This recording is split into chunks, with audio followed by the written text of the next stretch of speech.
Olá, pessoal. Vamos para mais uma aula do nosso curso de resolução de questões para o Enem. Agora trabalhando então a lista 6, né? Então vamos aí começar com a biologia. Questões inéditas, né? Questões elaboradas, semelhantes às questões da prova do Enem. Então, questão um, nós temos aí as seguintes informações. A técnica conhecida como PCR, que é a reação em cadeia da polimerase, é um mecanismo de amplificação do DNA que utiliza temperaturas da ordem dos 90 graus Celsius, nucleotídeos e enzimas específicas. O que a gente chama de amplificação do DNA é uma técnica que tem como objetivo produzir milhares ou milhões de cópias de moléculas de DNA a partir de uma molécula original utilizada como molde. Então, isso aí tem grande aplicação nas técnicas, né, de manipulação de material genético, como, por exemplo, quando o pessoal encontra, né, um resquício de DNA na cena de um crime, por exemplo. Então, a partir de uma mínima quantidade de DNA, é possível produzir milhões de cópias daquela molécula para se fazer os estudos, né, de identificação de indivíduos, por exemplo. Então, a enzima utilizada nessa técnica é a enzima chamada DNA polimerase, né? É aquela enzima que faz a duplicação de DNA. E ela tem que possuir resistência às altas temperaturas empregadas. E conforme foi falado aqui, são temperaturas na casa dos 90 graus Celsius, muito acima, né, da temperatura que a maioria das enzimas suporta. Então, essa enzima, né, para suportar essa alta temperatura, né? E aí, evidentemente, tem que ter maior, vai dar maior eficiência ao processo, né? Que ela não vai desnaturar, ela vai suportar, não vai ter que ser trocada toda hora. Então, essa enzima é extraída de quem, né? Então, essa enzima é extraída de bactérias que vivem em fontes de água quente, bactérias termófilas, bactérias que vivem em fontes de água quente. Então, existe uma espécie chamada termos aquáticos, tá? Que é uma bactéria que tem essa característica. Ela vive em fontes de água quente e as enzimas dela resistem a altas temperaturas. Então, essa enzima costuma ser chamada de TAC, DNA polimerase. Por que TAC? TAC, T-A-Q, termos aquáticos. Tá? São as letras iniciais aí de termos aquáticos. Tá? Então, essa enzima é extraída de bactérias que vivem em fontes de água quente. Né? Então, é claro que esse organismo, suas enzimas, estão adaptadas a essa condição. Nada a ver com nenhuma das outras alternativas. Apesar de que, por exemplo, enzimas que atuam na transcrição reversa, que é a formação de DNA a partir de um RNA, né, também são muito úteis em biologia molecular, mas aí já é outro processo. Tá? Elas também são muito úteis. Você usar um RNA para produzir um DNA, certo? Mas é outro processo. Morfologia celular. A imagem obtida ao microscópio eletrônico mostra duas organelas celulares em destaque. Então, a gente percebe uma organela aqui em cima e a outra organela aqui no meio, né? Duas organelas celulares. Então, isso é uma parte do citoplasma, né? As organelas, elas estão no citoplasma. Então, isso é uma parte do citoplasma celular. Então, essa organela do meio aqui, essa, né, muito típica, né? Essa organela aqui muito típica, né? Isso aí é uma mitocôndria, né? Isso aí é uma mitocôndria. Agora, aqui em cima, nós temos retículo endoplasmático rugoso, né? Aqui em cima, nessa região. Então, são duas organelas muito típicas, né? E as funções delas, então, quais são? Né? Qual que é a função de mitocôndria e retículo endoplasmático rugoso? Retículo endoplasmático faz síntese de proteína, Lembrando que geralmente essas proteínas são enviadas para fora da célula, né? É o que a gente chama de proteínas exportáveis, síntese de proteínas exportáveis. E a mitocôndria faz a produção de ATP, né? A mitocôndria faz produção de ATP, certo?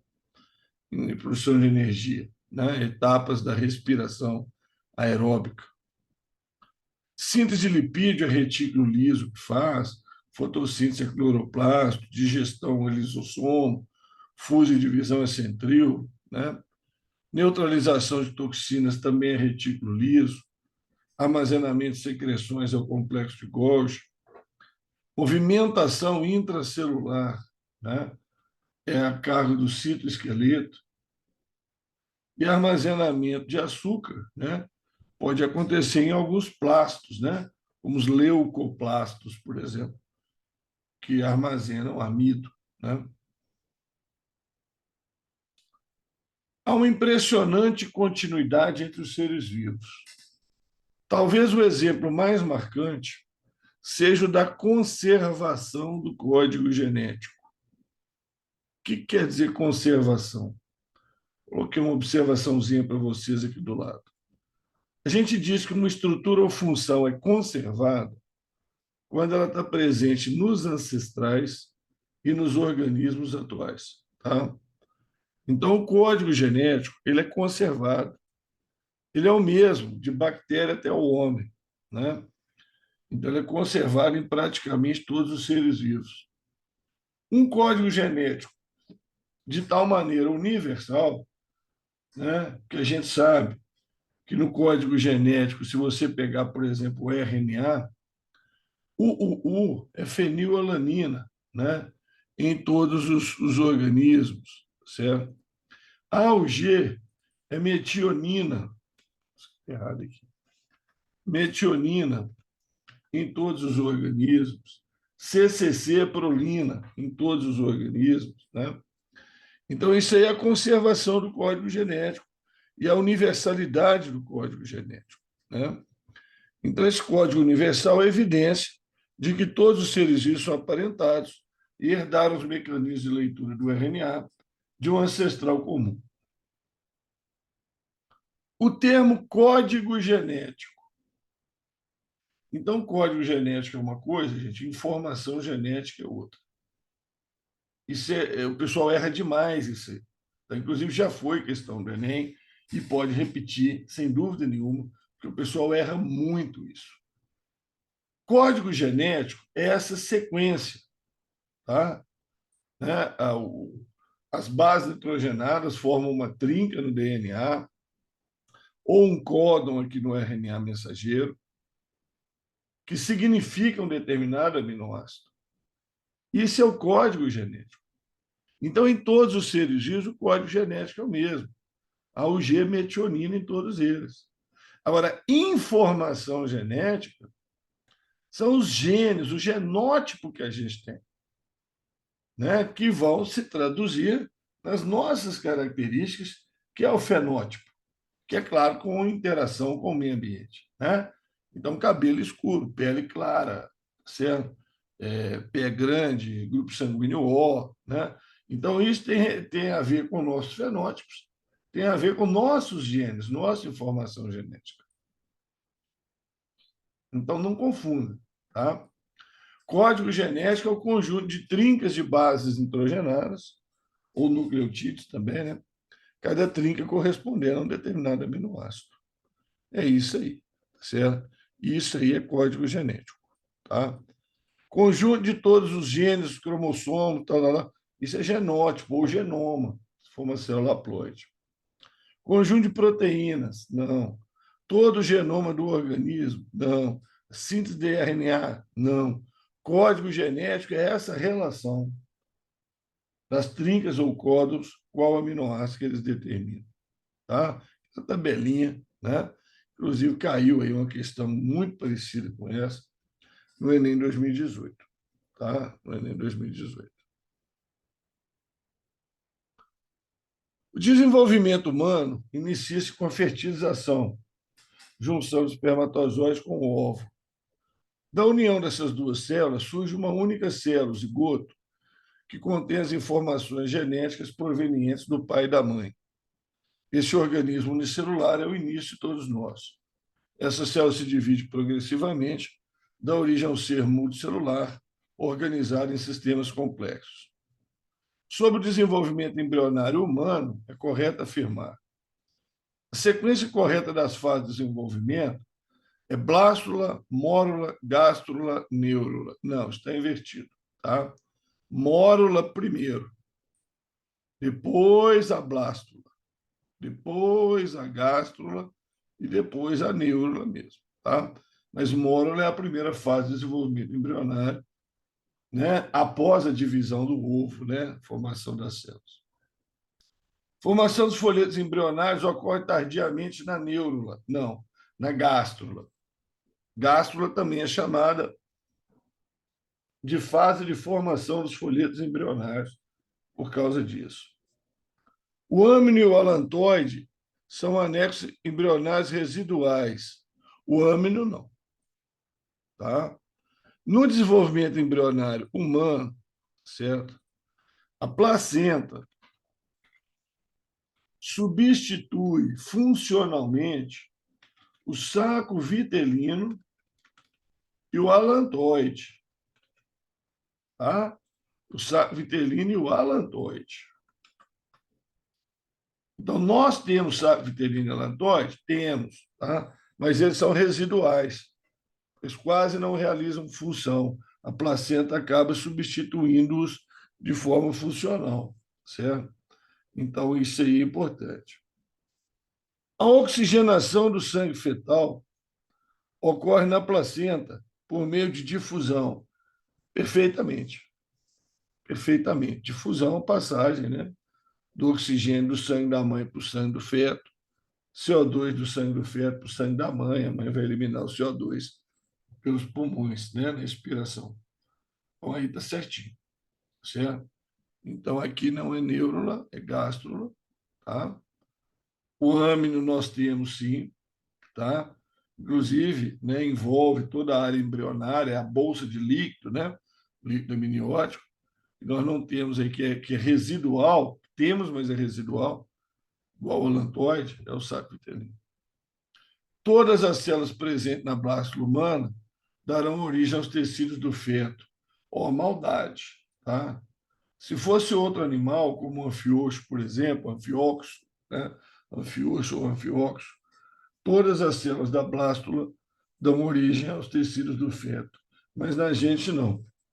Na nossa blástula, ela tem uma cavidade, uma película de células, que é a blastoderme, chamada também de trofoblasto, porque ela vai dar origem à placenta, né? Trofos quer dizer nutrir, vai dar origem à placenta. Só essas células interiores aqui, ó, é que vão dar origem às células do feto e nossas, né, do adulto.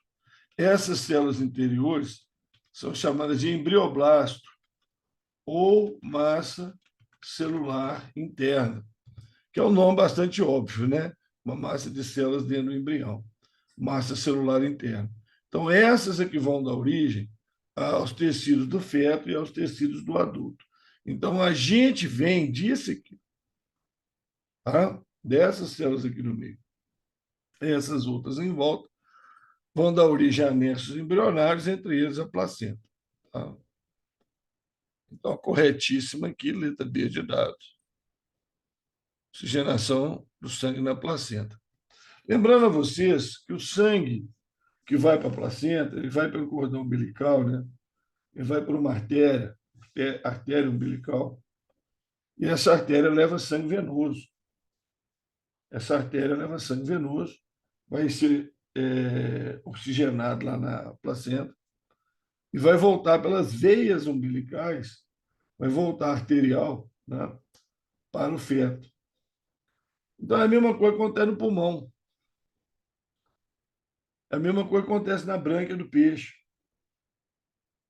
O sangue que vai para o órgão oxigenador é sangue venoso.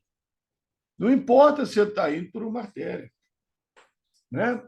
Então, a artéria pulmonar e a artéria umbilical, elas levam o sangue venoso para o pulmão e para a placenta, respectivamente, né, para oxigenar. E as veias pulmonares e as veias umbilicais trazem o sangue oxigenado, trazem o sangue arterial. Cuidado com isso, tá? Cuidado com isso. Lembrando também que no cordão umbilical nós temos uma artéria e duas veias, tá? Uma artéria e duas veias, certo? Bom,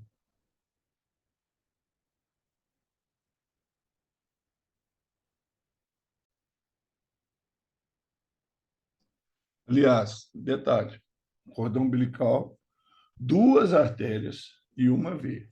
É o contrário da maioria dos órgãos, tá? Na maioria dos órgãos, a gente tem uma artéria e duas veias, certo? Inclusive cada pulmão, né? Para cada pulmão vai uma artéria, voltam duas veias, tá? Então, deixa eu anotar aqui para não ficar dúvida. No cordão umbilical, duas artérias e uma veia, tá? Sendo que as artérias levam o sangue venoso, né? Que vai oxigenar, e a veia traz o sangue arterial, tá? O sangue oxigenado. Tá bom? Estou trocando já, cuidado. E na maioria dos órgãos, né? É uma artéria duas vezes. Bom, sistemas. Desenho abaixo representa o arco reflexo, né? Que depois de muitos anos aí apareceu agora numa prova do Enem. A partir do estímulo de um espinho na pata de um cão. Então, o espinho entrou na pata, o estímulo foi para a medula espinhal, de lá mesmo veio a resposta por a contração muscular e o animal tirou a pata, né? É igual aquela marteladinha lá embaixo do joelho, né? O sujeito dá o chutinho, reflexo patelar, né? Que é o mais famoso e que já caiu na prova do Enem, certo? Então, o que é uma ação reflexa, né? Então, aí, essa ação reflexa, ela é involuntária. Mas por que ela é involuntária?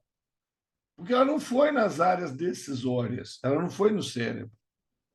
Os atos voluntários, eles partem do córtex cerebral, onde estão os neurônios que tomam decisão. Tá? Medula espinhal não toma decisão consciente, decisão voluntária, consciente. Esse ato é involuntário.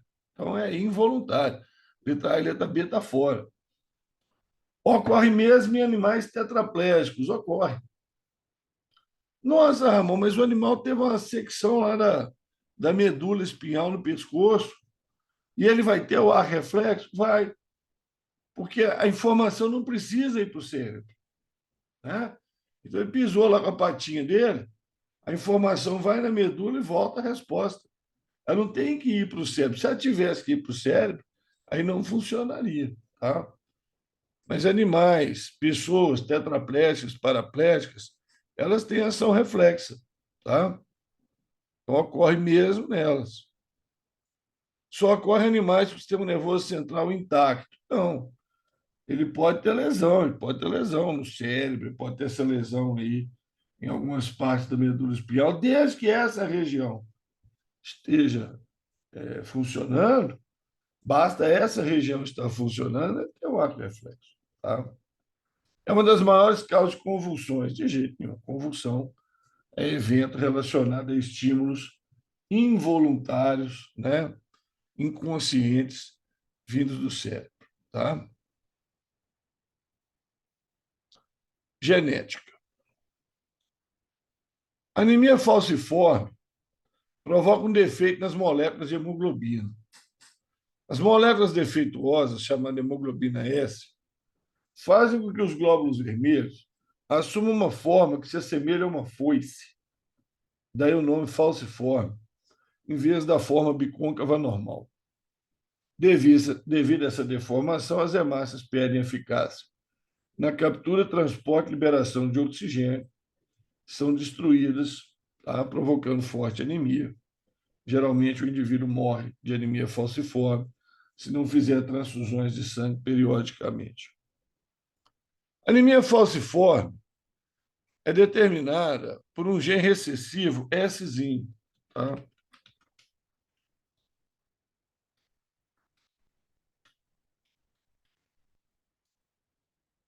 As situações S-zão, S-zinho e S-zão, S-zão, o indivíduo é normal, certo? O indivíduo é normal, mas tem alguns detalhes. Indivíduos sem anemia falciforme, indivíduos normais, têm duas cópias do alelo normal ou selvagem, tá? Então, são os indivíduos S-zão, S-zão. Indivíduos com duas cópias do alelo mutante, que são os S-zinho, S-zinho, desenvolvem anemia falciforme severa. Agora, os que têm o alelo selvagem e o alelo mutante, o selvagem, gente, é o normal, é o S-zão, tá? E o mutante é o S-zinho. Então, esse indivíduo aqui, ele não é exatamente normal, tá?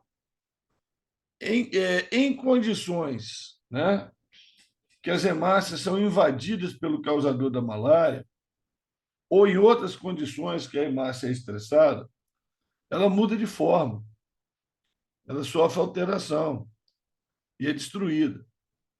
E aí a pessoa não pega malária, tá? Então, olha que situação interessante, tá? Sob estresse, a hemácia é destruída. Na malária, o protozoário entra na hemácia. Então, se o indivíduo é S-zão, S-zão, o protozoário entra na hemácia e o cara vai ter malária. Mas se o indivíduo é S-zão, S-zinho, o protozoário entra na hemácia, estressa a hemácia é destruída e o protozoário é destruído junto. Então, conclusão. Indivíduo S-zinho, S-zinho pode morrer de anemia falciforme. Indivíduo S-zão, S-zão pode morrer de malária. O indivíduo S-zão, S-zinho, ele nem tem anemia falciforme, na forma grave, e nem pega malária. Então, é vantajoso o indivíduo ser S-zão, S-zinho. É vantajoso. Nas regiões onde existe malária, evidentemente, né? Isso faz com que certas regiões malarígenas, como mostram os mapas abaixo, a frequência do gene mutante, que é o S-zinho, seja maior que a esperada. Então, aqui, ó, esse gene é um gene que causa doença, a gente espera que seja um gene raro na população. O que é um gene raro? Menos de 1%. Só que você vê aqui, ó, tem regiões da África que ele vai dar 5%, 10%, 20%. E essas regiões coincidem com regiões onde a malária é comum. Ou seja, o GSzinho, tá? O Szinho, o alelo recessivo, Szinho, é vantajoso em heterozigose, tá?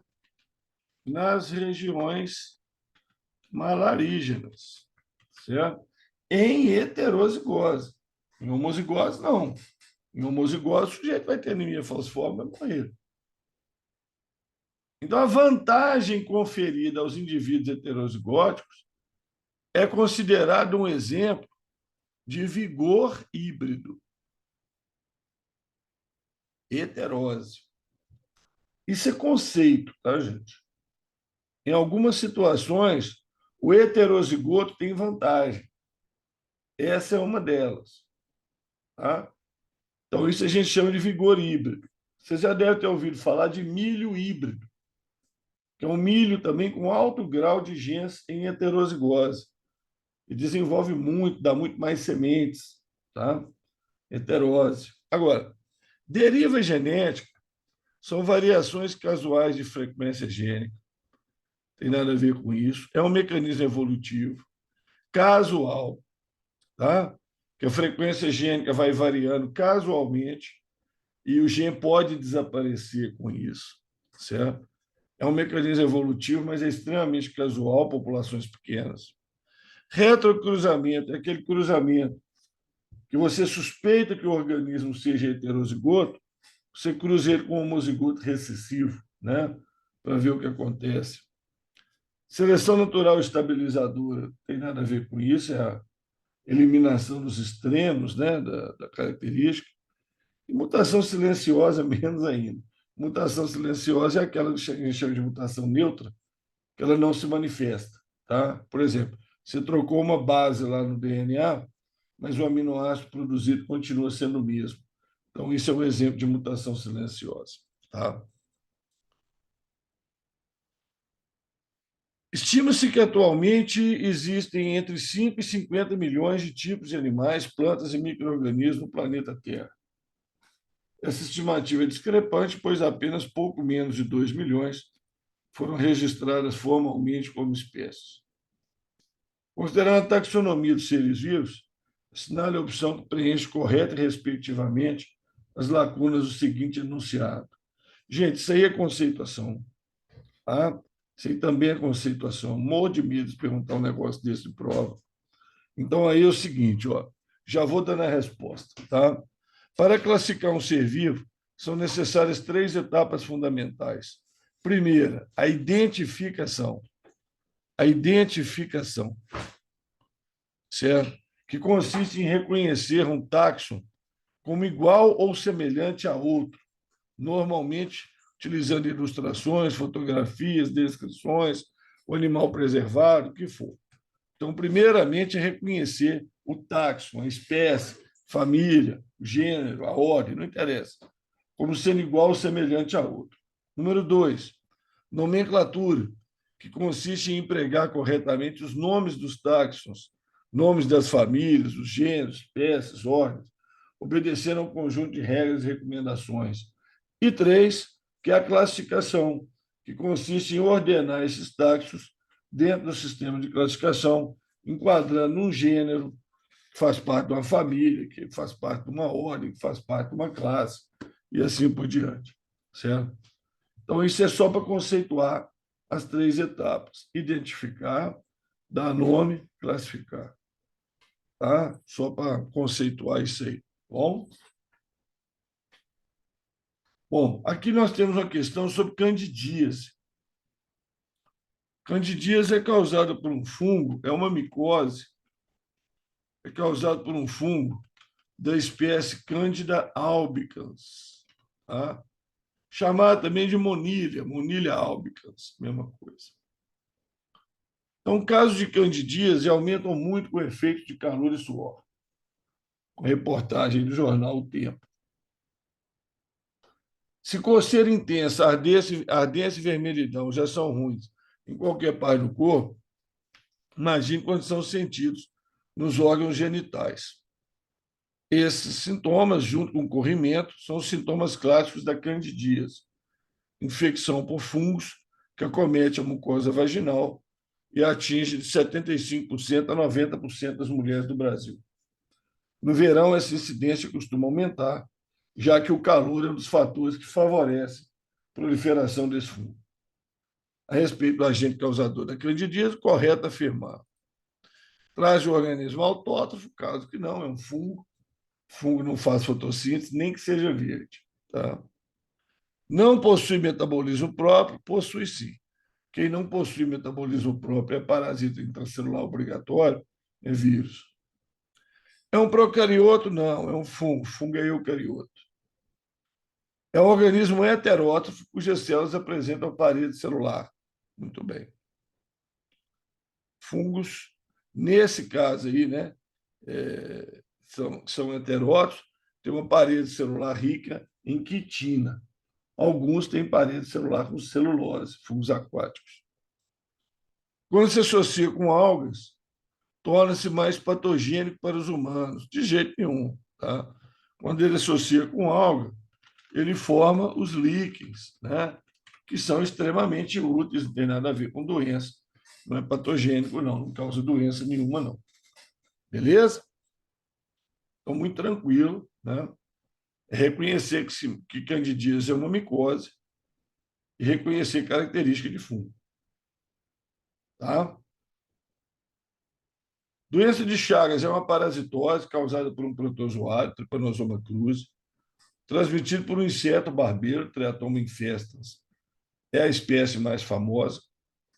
Atualmente, as autoridades sanitárias brasileiras estão preocupadas porque, além da forma tradicionalmente conhecida de transmissão, em casas de barro da zona rural, surgiram focos isolados associados ao consumo de alimentos como açaí, cana-de-açúcar, lá em 2007, 2008.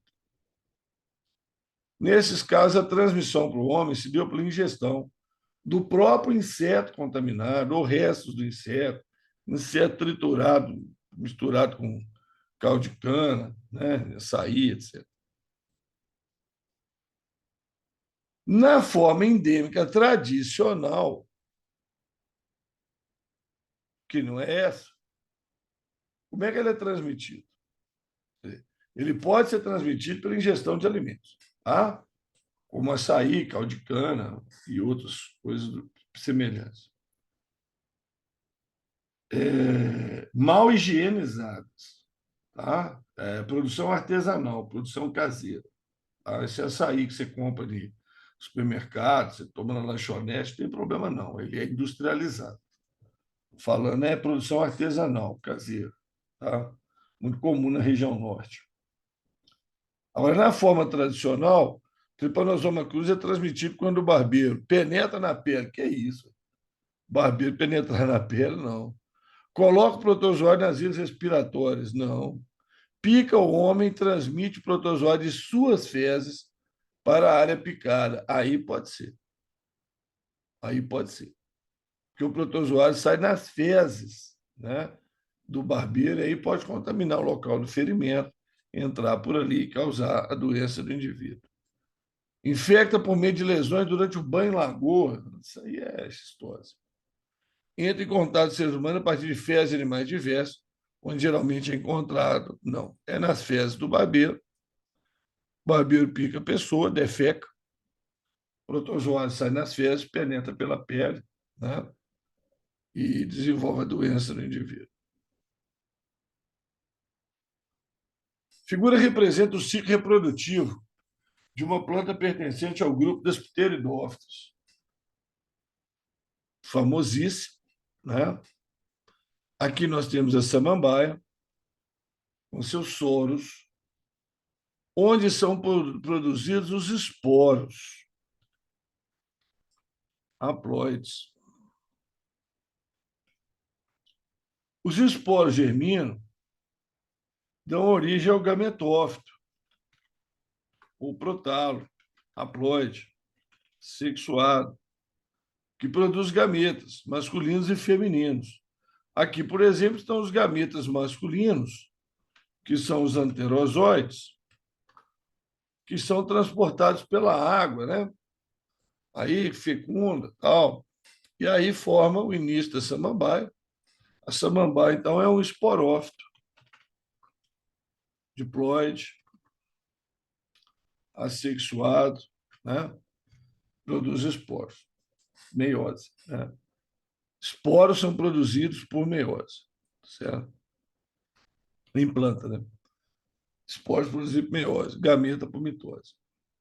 A respeito do ciclo de vida representado, é correto afirmar: A é fase assexuada. Não, A é aquele coraçãozinho verde, ele é o gametófito, ele é sexuado, tá?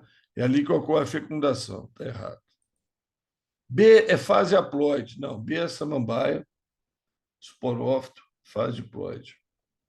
Em C ocorre mitose. Não, meiose. Esporos são produzidos por meiose. D é o gameta masculino, corretíssimo, anterozoide, transportado pela água. A e B são vasculares, aí tem maldade, tá?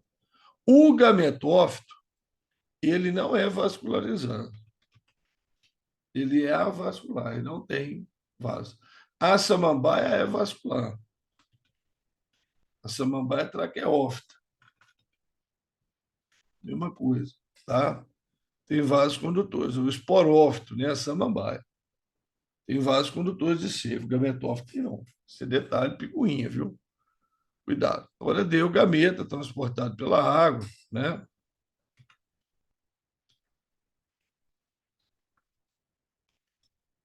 Tanto nas pteridófitas, que é o caso em pauta aí, né? Quanto nas briófitas, nos musgos, né? Não dependem da água para a reprodução, né, gente? Isso aí é manjado. Tá?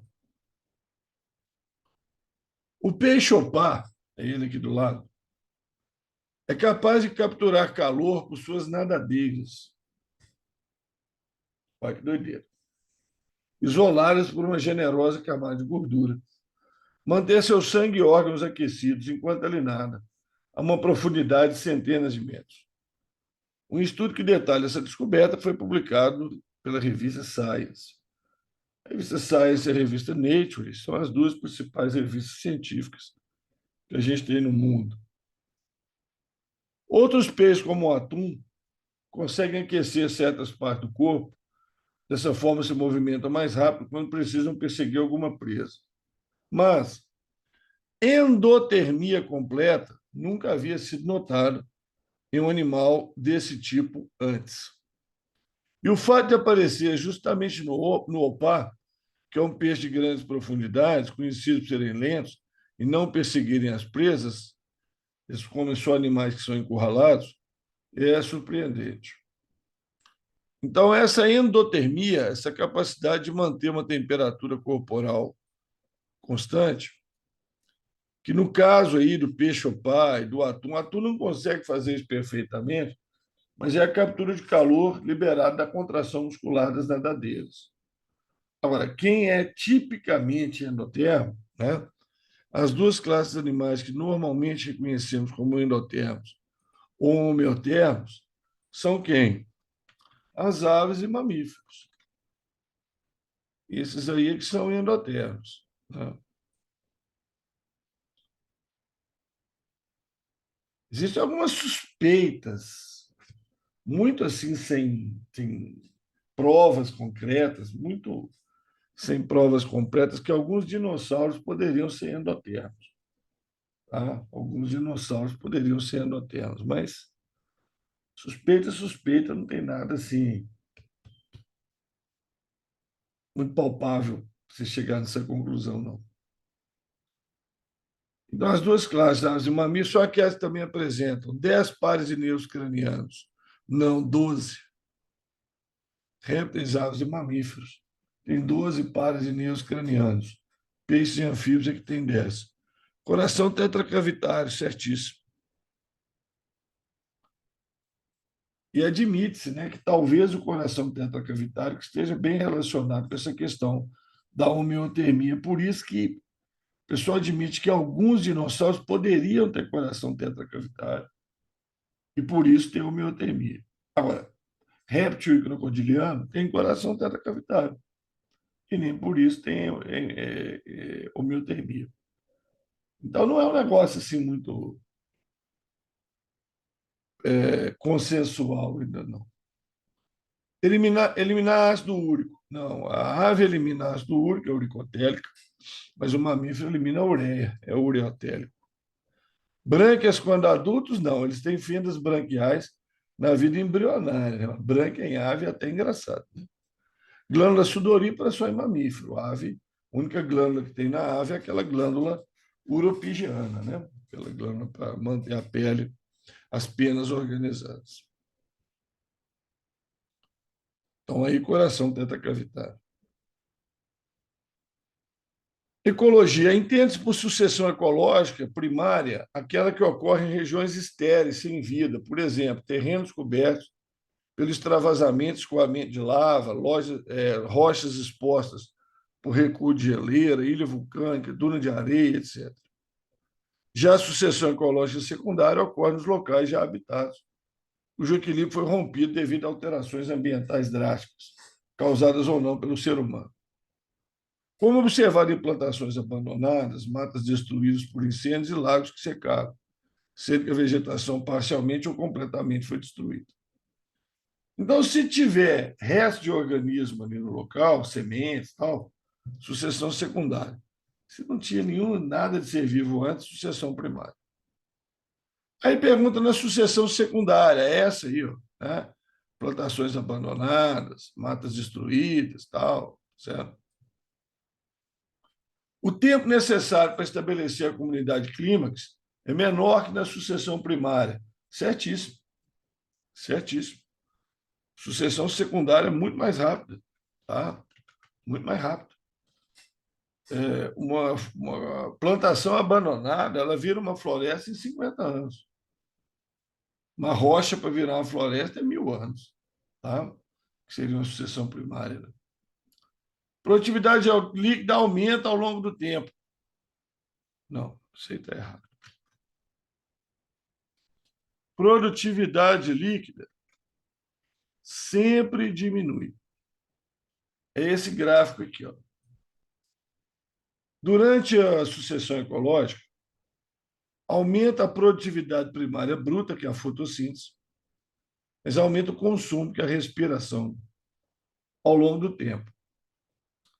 A diferença entre a fotossíntese e o consumo, a sobra, ppb é fotossíntese, é o que foi produzido. Consumo é respiração, foi consumido. A diferença é a produtividade líquida, é a sobra.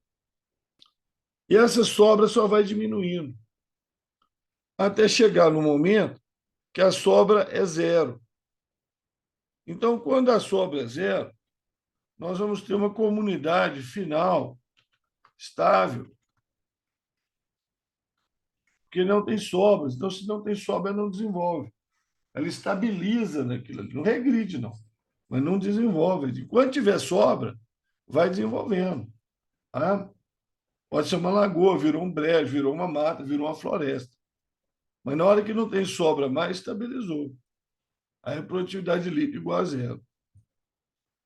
Comunidade clínica é idêntica à que anteriormente existia no local e mais complexa do que se forma de seção primária. Não, não é idêntico. Pode até ser, mas provavelmente não será. Tá? Não necessariamente vai ter as mesmas espécies que tinha lá antes. E não é mais complexa também que da sucessão primária, não. Pode ser, pode não ser. Isso aí é variável. Tá? Isso aí não tem regra para isso, não. Comunidade pioneira formada de heterótrofos? De jeito nenhum. Os pioneiros são autótrofos, têm que produzir o próprio alimento. Tá? Tanto na sucessão secundária quanto na primária. Os primeiros organismos estabelecem, eles têm que produzir alimento, têm que ser autótrofos. Ocorre diminuição da produção primária bruta ao longo do processo, assim como ocorre na sucessão primária. Não, não ocorre diminuição, não. Produtividade primária bruta, ela sempre aumenta. O que diminui é a produção líquida, sobra. Tá? Então, essa letra A aqui está corretíssima. Sucessão ecológica secundária é mais rápida. Está perguntando da secundária, né, gente? Sucessão ecológica secundária. Ela é mais rápida que sucessão primária. Tá? Porque já tem sementes, minhoca no solo, matéria orgânica. Tá? Ela é muito mais rápida. Esse caso aqui eu estou cercando ele já tem um tempão. Passou da hora dele cair no Enem já. Tá? Passou da hora dele cair no Enem. Esse aí, não sei por que não caiu ainda. Tá? Não sei. É o caso de Minamata, no Japão. Cidade japonesa que sofreu graves consequências devido à contaminação por mercúrio. A indústria, né? Lançava mercúrio na água do mar. Centenas de pessoas morreram, milhares tiveram anomalias. Na década de 30, uma empresa estabeleceu na região, a empresa fabricava acetaldeído, jogava os resíduos com mercúrio no mar, contaminando os peixes. Aí dos peixes pequenos passa para o peixe grande, do peixe grande passa para o outro maior ainda, aí passa para o homem. Lá era uma aldeia de pescadores, se alimentavam de peixes. Então, uma doença leva alguns anos para se desenvolver, né? Porque ela vai acumulando ao longo da cadeia alimentar. Somente em 1956 começaram a surgir os primeiros casos da doença em humanos. paralisias musculares, inclusive respiratórias, a pessoa morria, etc. Doença gravíssima, tá? Neurológica, contaminação por mercúrio.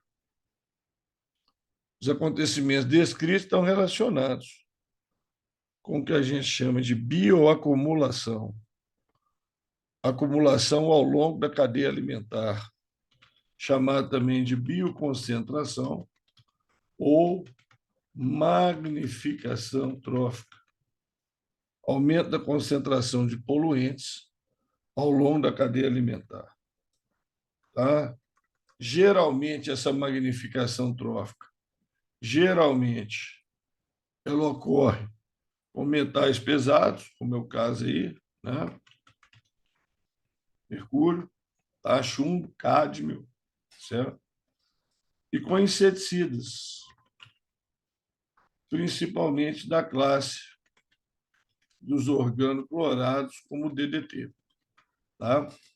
Como o DDT, principalmente. Eutrofização é outra história, né?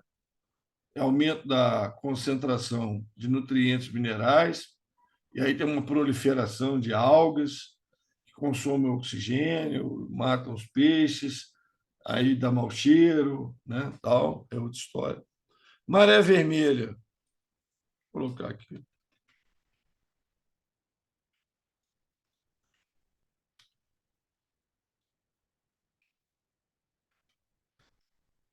Proliferação de algas, né? Mortandade de peixe, tal. Maré vermelha é aumento da população de um grupo específico de algas, né? Chamadas pirrófitas, dinófitas, dinoflagelados, né? Produzem toxinas que contaminam a água. Biorremediação é usar seres vivos ou seus produtos, enzimas, por exemplo, para recuperar áreas contaminadas, por exemplo, aquelas bactérias que se alimentam de petróleo, é biorremediação. Você joga elas na praia lá para se alimentar das manchas de petróleo. Tá? E biomonitoramento é o acompanhamento de bioindicadores. Bioindicadores são organismos que indicam a qualidade do ambiente. Né? O líquen, por exemplo, né? Nós falamos hoje já do líquen, Associação de Algas e Fungos, ele só se prolifera no tronco das árvores se o ar não estiver poluído. Então, ele é um bioindicador. A presença dele indica que a qualidade do ar é boa. Então, eu posso biomonitorar, eu posso medir a população deles ao longo do tempo. Se a população de líquido estiver aumentando, a qualidade do ar está melhorando. Se a população de líquido estiver diminuindo, a qualidade do ar está piorando. Isso é monitoramento. Monitoramento usando um parâmetro biológico. Tá? Mas essa doença de binamata aí, ó, cercando ela tem um tempão. Passou da hora de cair na prova do Enem já. Passou da hora de cair. Tá? Questão 14. Existe uma discordância recorrente entre os pesquisadores se os dois últimos representantes da linhagem evolutiva da espécie humana devem receber os nomes Homo sapiens sapiens e Homo sapiens neanderthalensis, ou se devem receber o nome Homo sapiens e Homo neanderthalensis. Qual que é a diferença? A diferença é que se eles recebem esse nome aí de cima, você os está traçando, você os está tratando como subespécies ou raças geográficas da mesma espécie. Agora, se eles recebem o nome aqui de baixo, você os está tratando como espécies diferentes. Então, nós temos essa dúvida. Essa dúvida é recorrente. Vira e mexe, alguém publica alguma coisa falando disso. Gente, Todo ano aí publica uns 3, 4 trabalhos importantes falando disso aí. Essa controvérsia reside na dificuldade de determinar se eles são da mesma espécie ou não. Aí como é que você sabe que são da mesma espécie? Quando eles cruzam entre si e originam um descendente fértil. Ou seja, quando eles têm um fluxo gênico. Cruzar entre si e originar descendente fértil é fluxo gênico. Então é difícil demonstrar isso, se eles tinham ou se eles não tinham fluxo gênico. Porque se eles tinham fluxo gênico, eles são da mesma espécie. Então, eles são subespécies. Agora, se eles não tinham, são espécies distintas. Tá? Então, não tem nada a ver com viver no período, comportamento social, família, grau de parentesco com sim, tem nada a ver com isso. Tá? Tem a ver com troca de material genético, fluxo gênico. E a última aqui, conhecer o mecanismo de transmissão e disseminação de uma dada enfermidade é de muita importância para fundamentar medidas mais efetivas para o controle da doença. Na esquistossomose mansônica, uma doença infecciosa parasitária, é um problema de saúde pública no Brasil. Sua apresentação clínica varia desde forma assintomática até extremamente grave. Diagnóstico e tratamento são relativamente simples, mas a erradicação só é possível com medidas que interrompam o ciclo de vida do parasita. A erradicação da doença não é vacina, porque por enquanto a gente não tem vacina, está até em teste, mas por enquanto a gente não tem. Então a erradicação aí é romper o ciclo de vida. Com base nas informações do texto, avalie qual dos propósitos seguintes será mais eficaz no controle, né, da esquistossomose, na manutenção da saúde geral da população. Eliminar caramujas de regiões afetadas, aplicando substâncias tóxicas nas lagoas. Olha, funcionar funciona, mas o problema é se você sair aplicando substâncias tóxicas na lagoa, você vai matar os peixes, você vai dar um prejuízo ambiental, contaminar a água, certo? Não é legal, não. Investir em saneamento para evitar a contaminação de corpos d'água por ovos do verme. Isso aqui sim. Porque os ovos do xistosoma caem na água, liberam uma larva que contamina o caramujo transmissor. Então, saneamento básico, estação de tratamento de efluentes, esgoto, legal. Evitar utilizar água de lagoa de regiões afetadas para beber ou para preparar alimento. O problema não é beber para preparar alimento. Apesar de que bebendo você pode pegar xistose também. O problema é nadar, né? Na água dessa lagoa, onde tem as cercárias que penetram na pele. Impedir o consumo de carne mal cozida. Não tem nada a ver. Carne mal cozida é teníase. Impedir o consumo de hortaliças regadas, não. A época de ovos, de lombriga, cistos de ameba, né? Então não tem nada a ver com isso aí, não. Tá? Esquistossomose tem nada a ver. Aí, essas são as 15 questões de hoje. Tá? Semana que vem, última aula. Tá? Semana que vem, mais algumas questões aí. E dando um chutinho aí, né? Para a prova do Enem. Tá? Então, na próxima quarta-feira, semana que vem, fica de olho aí no canal para eu definir o horário que vai ser direitinho. Tá? Aí nós vamos fazer algumas questões de química e de biologia, né? Biologia nesse horário, química no outro, né? Para afinar alguns pontos aí, alguns chutes, alguns tópicos aí prováveis de cair na prova. Beleza? Por hoje é isso aí. Até a próxima quarta-feira, então, sua última aula. Tá? Obrigado.